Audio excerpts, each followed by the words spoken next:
In January 2012, Bill and I traveled to Cambodia with a group of 25 friends and family. The focus of our trip was to dedicate our new classroom building and to have a big celebration with the villagers. Before the celebration, we spent several days in Siem Reap exploring Angkor Wat and the other ancient sites nearby.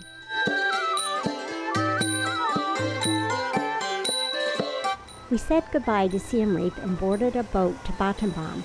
The activity on the river and the riverbanks was fascinating to watch.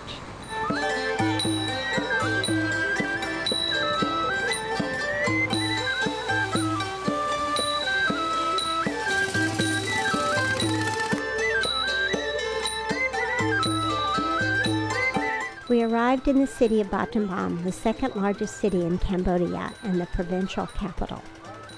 We got up early the next morning to go to the village for the school dedication, one of the most memorable days of our life. We arrived at our school at 7:30 and were met by hundreds of cheering children, teachers, school officials, and parents. It was the first time we had seen our new building, and it was beautiful. We were escorted to the speaker stand where our entire group of 27 was seated. Next, the provincial governor, the keynote speaker for the dedication ceremony, arrived.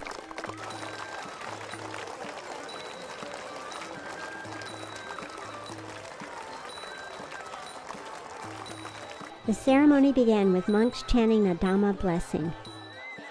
Bill and I gave a short talk about how excited we were to be there and see the school in person. We were thrilled to see the name Mon Swan's Dream over the main entrance. We named the school for our friend in San Diego, Mon Swan, because she had inspired us to work for the future of the children of Cambodia. Our talk was followed by the governor of Battambang province. He spoke of the importance of education to Cambodia, especially because most of the educated people in the country had been killed by the Khmer Rouge. He said it was up to the children today to become educated to fill the void left by the genocide 3 decades ago. He spoke of the efforts of the Cambodian government to develop industry so the educated young people will be able to find jobs and a better life. Bill and I also presented over $500 worth of school supplies. Our traveling companions had donated the money for the supplies. Later, we announced that we would help to rebuild a road to the school so the students wouldn't have to walk in knee-deep water during the next rainy season. Bill and I, along with Zion, our 10-year-old granddaughter, and the governor, cut the ribbon to officially open the new school.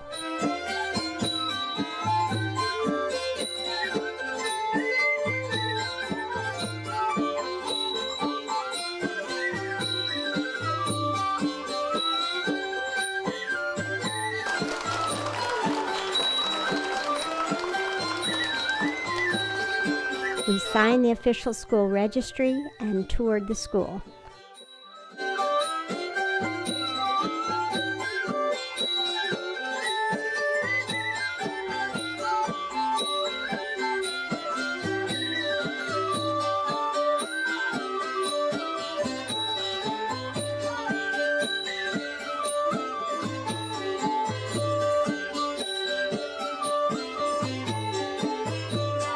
We met Xiaomi, a 6-year-old girl whose eye was damaged at birth. Our friend Denise had seen Xiaomi when she was at the school last November. When Denise returned home, she arranged for Xiaomi to receive an artificial eye. The procedure was scheduled for the day after the ceremony. After the dedication ceremony, we all went to Vana's house for a wonderful lunch. Vana has lived in the village all his life and is an administrator for the school. He managed the construction of the school and helps our Reach for the Sky program. We met 9 of our Reach for the Sky girls who helped prepare and serve our lunch. After lunch, we went to Sokum's house. She was our first Reach for the Sky girl. Sokum lives in a tiny shack with her mother and brother. We asked if she had enough to eat. She said that sometimes she goes to school hungry.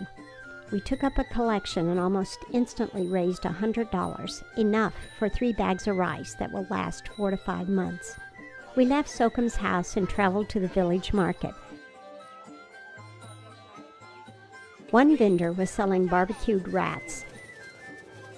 Zion, our adventuresome granddaughter, couldn't resist. It's chicken. It tastes just like chicken. Chicken. That night, we all went to the Battambang circus. The performers are kids from nearby villages who have been trained as circus performers by a French NGO. We all enjoyed the show.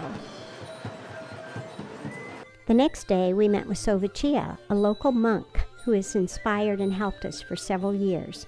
We went to the Battambang hospital where we joined Siomi and her mother. Little Siomi was scared, but bravely went to meet Dr. Casey. He works for SEVA, an international organization that provides eye care to people in third world countries. Coincidentally, SEVA was having an eye clinic on this day. The appointment had been prearranged by our friend Denise. After a brief discussion with Dr. Casey, Siomi was fitted with a new prosthetic eye. She also picked out a new bike.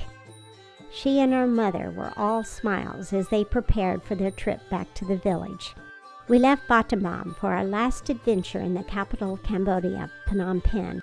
Cambodia touched our hearts and minds. It was joyful to see firsthand the difference we are making and the gratitude of the people we are helping.